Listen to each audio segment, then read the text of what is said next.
साफा चौपट तू पढ़ा लिखा ए बच्चा ऊ पागल बे हम पागल थोड़े बनी 50,000 बेसी रख 2,000 बेसी होला रेडी कर रेडी कर हम जैतम तम ले हक पर खाई ना क्योंकि हक बेसी ना खाई ना 3 पॉइंट से हार जीत रहेगा। 3 कितना को चल रही आओगे पता नहीं चलना तो बताइए 3 बेर गाना ना आई तो हार जीतो। 3 बेर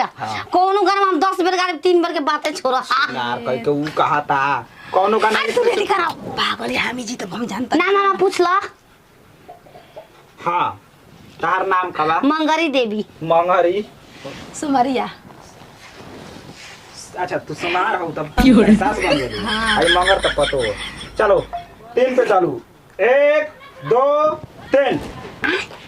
3 वो अरे नैना लागे ने हो के सागर बिंदिया लागे जा हमार जान हो